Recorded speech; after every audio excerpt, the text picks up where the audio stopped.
kasih masih siap bersama kami dalam program Cerita Muslimah di MGTV, dan bahasan di episode kali ini adalah tentang saatnya muhasabah hati.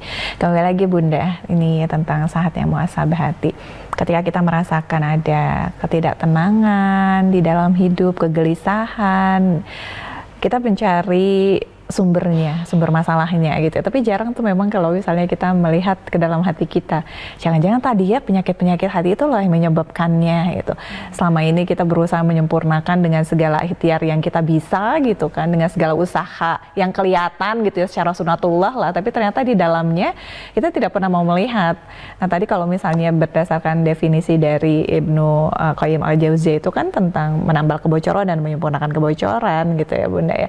Tapi bagaimana halnya ketika nanti misalnya itu tadi jangan mau dong sampai menjadi nauzubillah orang yang diazab di neraka gara-gara kita punya aktualisasi diri untuk sebagai dosen misalnya gitu kan, tapi nanti kita sangat bangga dengan sebutan itu ya, menjadi seorang profesor apa gitu misalnya Bunda.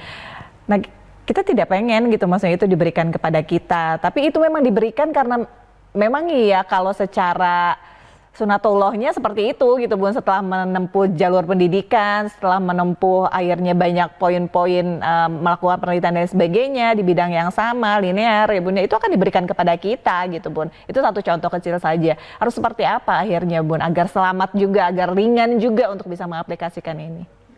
Jadi gini ya, kita tidak akan pernah bisa melarang orang misalnya memuji kita, ya. Itu tidak bisa.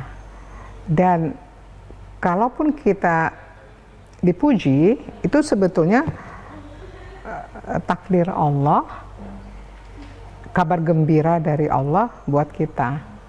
Tapi yang jadi kuncinya adalah jangan ingin dipuji. Kalaupun ada yang, kalau ingin berarti Tuhannya adalah nafsunya. Nafsunya itu apa? Pujian. Jadi Tuhan ilah di hati dia adalah nafsu ingin pujian, sehingga dia memamerkan, dia menunjukkan amalan-amalan dia supaya mendapat pujian. Dan tidak hanya pujian, untuk keuntungan dunia, pujian itu dunia yang sifatnya abstrak. Tapi kalau keuntungan dunia lainnya adalah dia bisa saja memamerkan sesuatu dengan harapan orang percaya kepada dia, orang yakin kepada dia, sehingga menggunakan kepercayaan itu untuk kepentingan dunia dalam bentuk misalnya uang, harta, dan seterusnya gitu. Nah, kalau ingin ini ya nggak boleh. Kalau ada tiba-tiba takdir orang memuji, itu ya memang tinggal kita bagaimana mensikapinya. Tidak boleh merasa oh iya sayanya, tapi libatkan Allahnya. Kemudian tidak boleh merasa kalau gitu aku udah hebat loh. Akhirnya nanti dia tidak semangat untuk memperbaiki diri. Yang dia lihat adalah kepuasan dirinya aja gitu. Nah, kalau ada datang pujian-pujian atau apa ya, ini kaitannya dengan ria ya. Ria ini kan salah satu yang kebocoran yang terjadi dari hati kita saat kita beramal. Jadi pada saat itu datang, ya tinggal kita kendalikan. Jadi gini, kita tuh nggak bisa yang namanya lepas dari lintasan hati yang buruk. Nggak bisa. Kita tuh punya fujur itu tadi. Allah ciptakan kita punya yang namanya sifat-sifat buruk tercela itu. Cuman kita maukah kita terus mengikutinya atau kita kendalikan untuk kita menjadi orang yang bertakwa ya, seperti itu. Nah, sekarang bagaimana dong dengan lintasan-lintasan itu? Yang penting kita menyadarinya. Kalau itu masuk ke dalam hati kita, kita sadari. Nah, bagaimana kita bisa menyadari dan mengakuinya? Yaitu ilmunya. Kalau udah tahu ilmunya, kita tahu, tinggal sekarang gunakan itu menjadi, ilmu itu menjadi alat atau bahan muhasabah kita. Misalnya, oh orang yang ujub, dia itu adalah berbangga diri, dia tidak libatkan Allah dalam kesuksesannya, dia merasa dalam ibadah di hadapan Allah, dia merasa kekasih Allah. Gejala-gejala itu dia tahu. Nah, dia harus muhasabah, saya seperti itu enggak ya? Kalau selama ini saya beramal ada unsur itu, berarti saya harus sempurnakan dong. Gimana menyempurnakannya? Dia harus minta ampun kepada Allah, dia tobati itu ya, lalu dia berjuang, actionnya itu mengendalikan, tidak hanyut dalam kekaguman kepada dirinya itu tadi. Kan orang kadang ngikut gitu loh. Dia tidak astagfirullah, harusnya kan begitu. Astagfirullah gitu ya. Bahkan kita misalnya sesudah bicara, sesudah melakukan sesuatu, kan kita muhasabah. Berpikir, bicara, melakukan sesuatu kan muhasabah gitu ya. Oh tadi bicara apa ya? Oh tadi saya mikirnya kok kayak gini ya? Oh tadi saya udah melakukan ini ya? Itu kan lebih jelas, tetapi kita lebih dalam lagi kan? Tadi saya waktu bicara ada sombong nggak ya gitu? Ada ujub nggak ya gitu? Nah itu lebih dalam lagi gitu.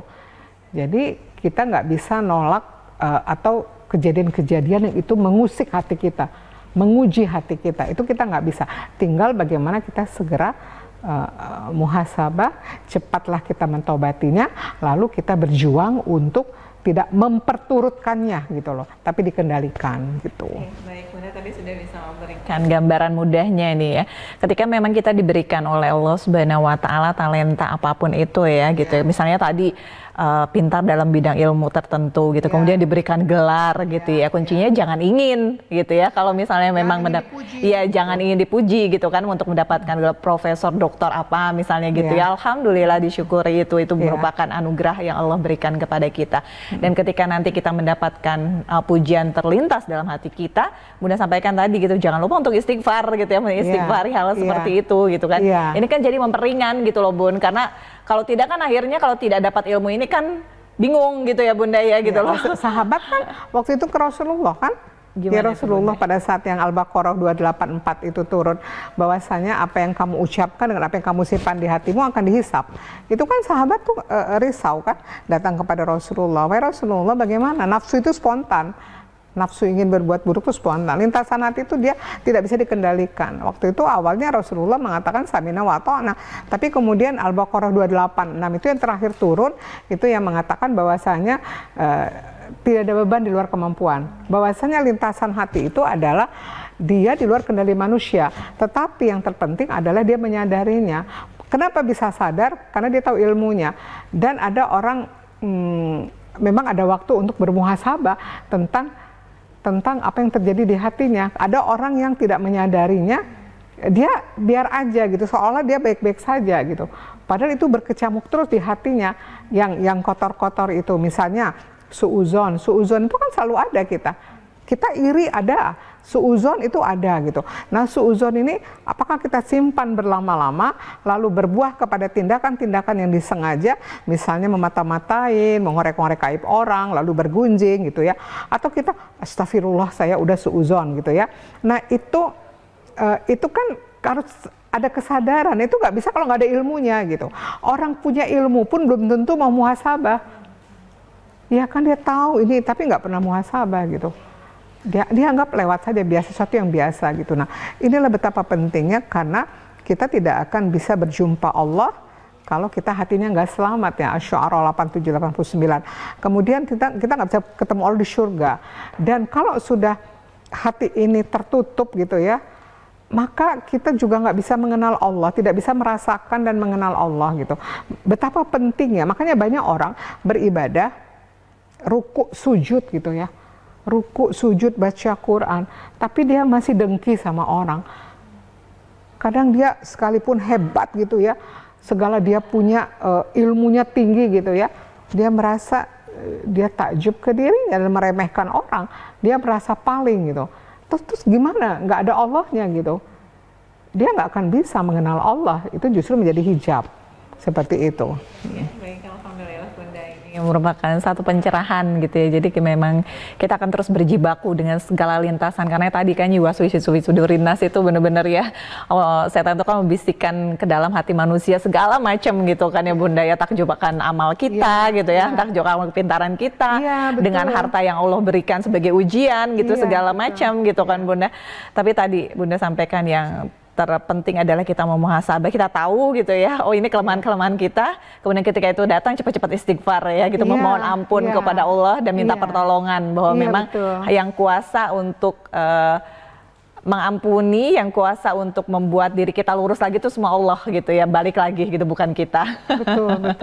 Baik Bunda, nanti ditahan terlebih dahulu penjelasannya, kita masih akan berbincang di saatnya muhasabah hati ini seperti apa, tentu dengan pengalaman yang memang lagi ada ramai di dunia medsos sekarang. Nanti disambung ya Bunda ya. Nah, sahabat MKTV, kita akan lanjut lagi setelah beberapa informasi dari relasi yang berikut ini.